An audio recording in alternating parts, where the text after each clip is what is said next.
guys, welcome to a series of online videos that we're going to be posting for the music department.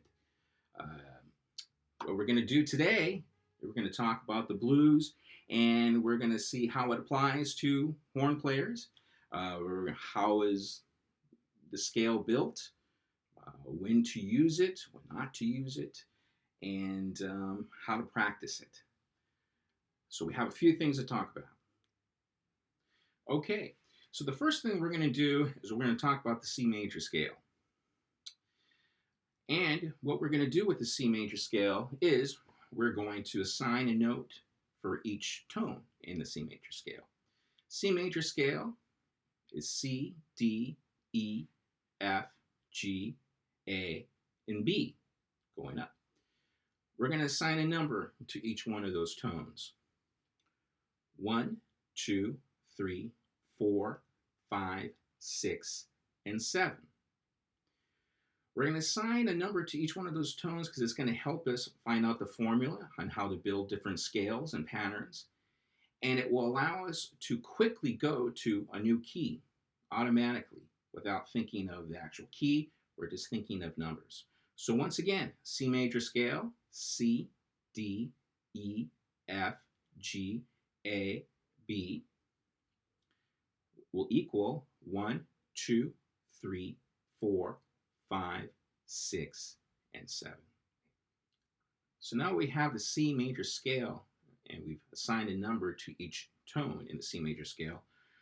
We're going to use that as our home template, 1, 2, 3, 4, 5, 6, 7, and we're going to now talk about the blues scale.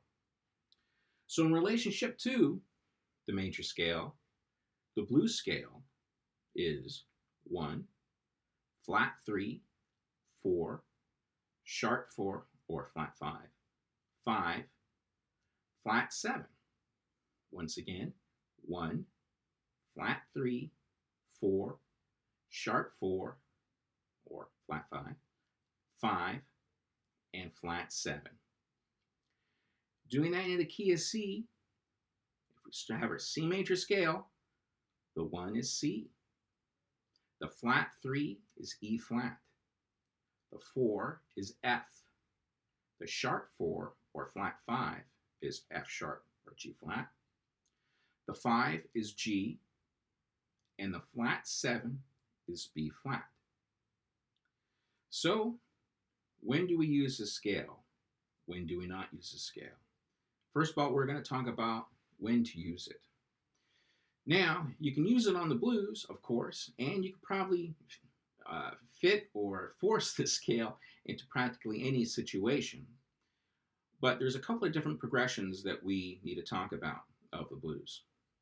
So first of all, we're going to talk about a dominant 7 blues progression. The dominant 7 blues progression uses dominant 7 chords throughout the whole song, mostly. As we're looking at our example here, on a dominant 7 chord, still using C as the main example, we're going to go ahead and talk about or spell that dominant 7 chord. We have C7. The arpeggio or the chord tones for that C7 chord is 1, 3, 5, and flat 7. In that particular C7 chord now, that equals 1, C, E, G, and B flat.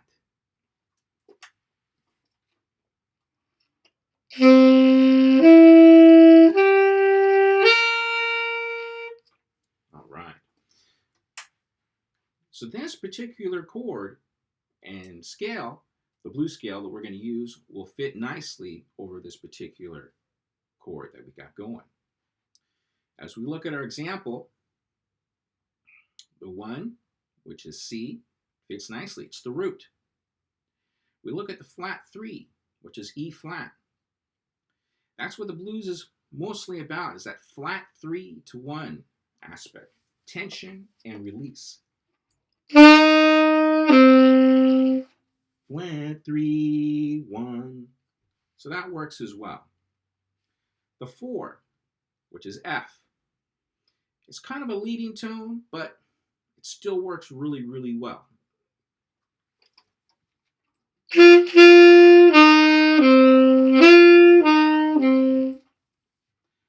next note we have is the F sharp or G flat. That also works really well within the dominant 7 chord. We always see lots of alterations on the dominant 7 chord where they want the sharp 11 or the flat 5. So this tension that you hear in the scale will work.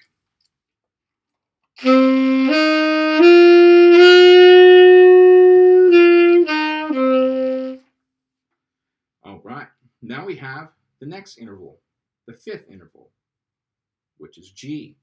G is the 5th in the chord. It's going to work nicely.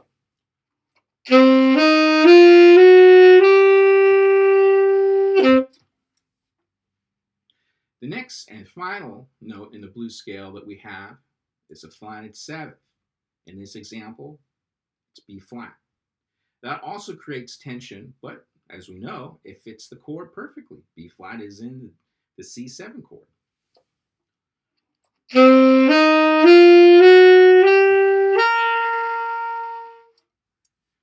Progressions that use dominant 7 chords, there's quite a bit of them. Just a couple examples: Sunday Moon for 2, Blues 7, and Tenor Madness. Okay, so now let's use this in an example. I'm going to go ahead and demonstrate a few choruses using the C blues scale over a dominant 7 progression.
All right.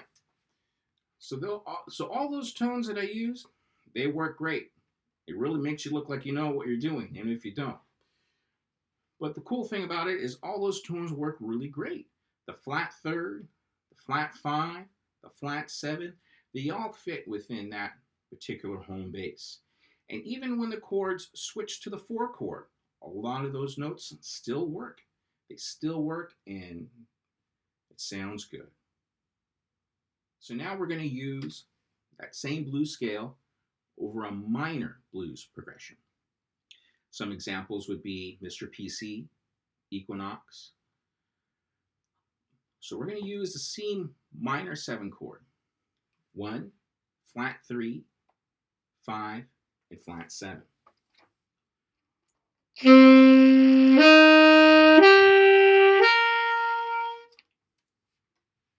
Okay.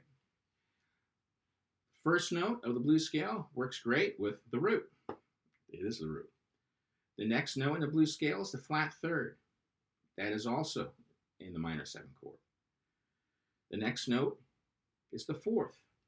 That's a passing tone. It still works within that minor scale. We also have the flat 5 now. This is probably the only note that creates a lot of tension. It's not in a regular minor 7 chord, but it still works. It creates that tension. And then we have the 5. The 5 is within that arpeggio. Then we have the flat 7. The flat 7 is also within that chord.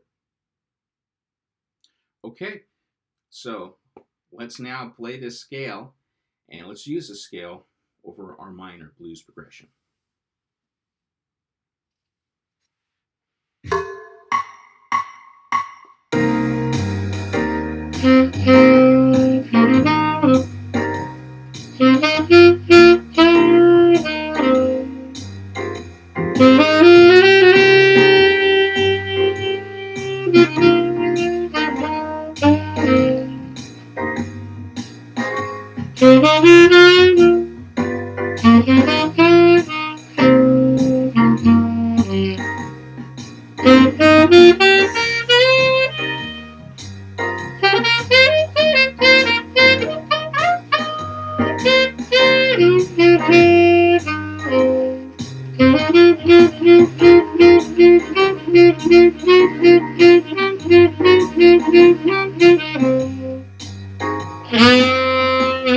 All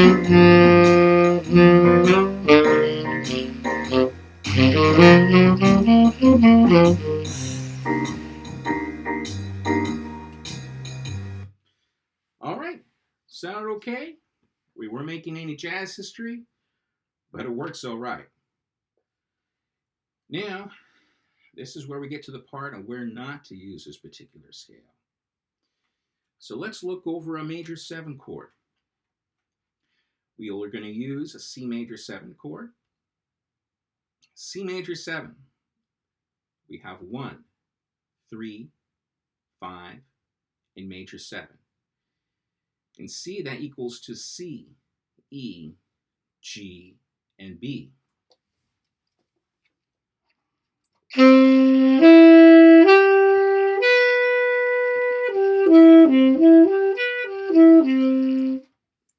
It's a very pretty sound, and it's a beautiful chord.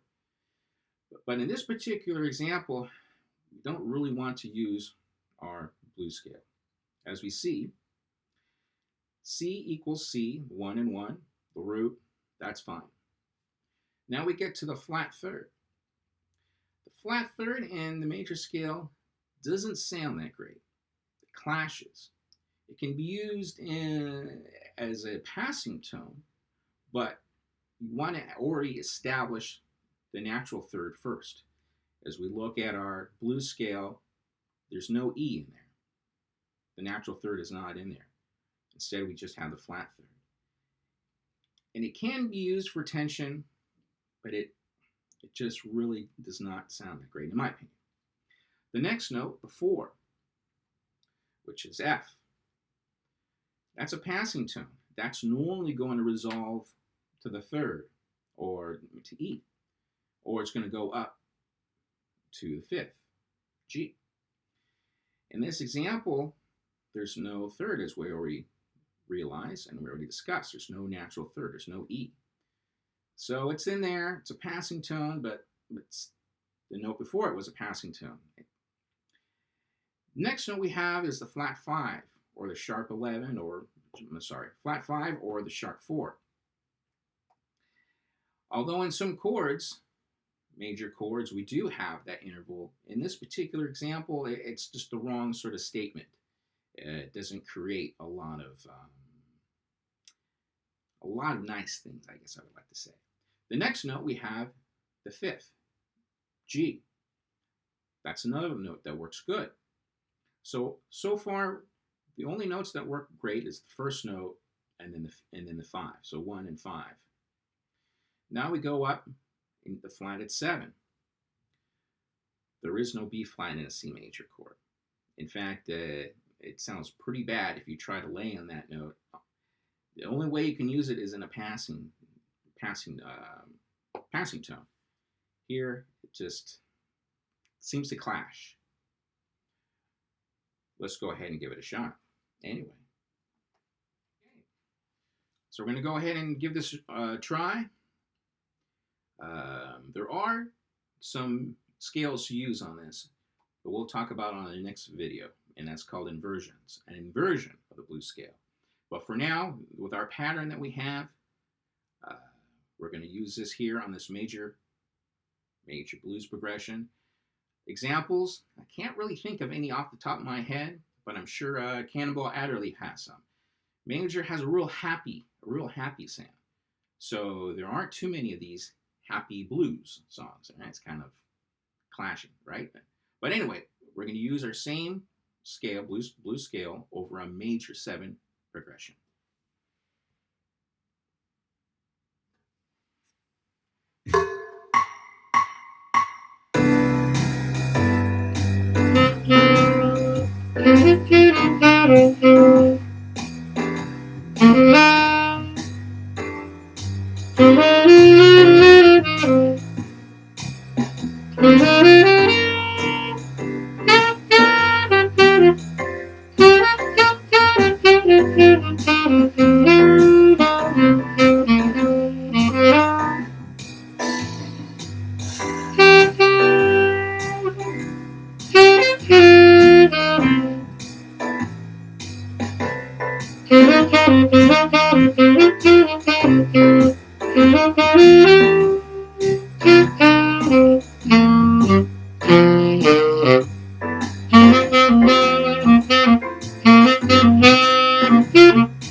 Okay, I don't know about you, but I didn't particularly like that very much. It felt very forced, it felt very contrived. There were a lot of notes that clashed, and I kind of went on my way to go ahead and play the flat 7 on the major 7, play the flat 3 on the major 7 as well. Those notes, they just don't sound right. It clashes. It leaves a bad taste in your mouth. So I would recommend not using that. The scale that you want to use, we'll talk about next time, and it's an inversion of the blues scale. So now what do we do? How do we practice? How do we learn and how do we master these blues scales? Well, first of all, there's 12 of them. So you just go ahead and practice all 12. It might seem to be overwhelming, but there's not 37, there's not 48, there isn't 130 different blues scales. There's only 12, one for each key, one for every hour. So go ahead, take your time, maybe play one scale a day, and learn those. What you eventually want to have to happen is motor memory to set in. You want your fingers to already go to those notes and realize the shape, the shell of what it feels like to play in that particular key. That's what's going to really get you moving fast. And now that we already know, we've already assigned a formula. We have a formula. We have a pattern. We have a pattern for this particular scale. We have 1, flat 3, 4, sharp 4, 5, flat 7. We have that. We can do that into any key now. Let's do it in F. All right? F, A flat, B flat, B natural, C, E flat. Let's do it in A, C natural, D, E, G, and A. Whoops, I forgot one. A, C, D, E flat, E, G, A. So we can do that, and the more you can do that either on pencil or just reciting yourself and doing the math in your head, or you can just write it out. The more you do that, the more versatile you're going to become using this particular scale. All right, guys, so that's it for today. I hope you guys had fun. We're going to be doing some more videos, and keep practicing. Now's the time. Practice while you have time. We probably won't ever be able to be forced in our rooms and to be able to practice this much. So take advantage of it. Now's the time to grow. Some things that I use for this, iRealBeat. That works out great. And you can program lots of things in there, and it will help you. All right, guys. We'll see you next time. All right. Thanks.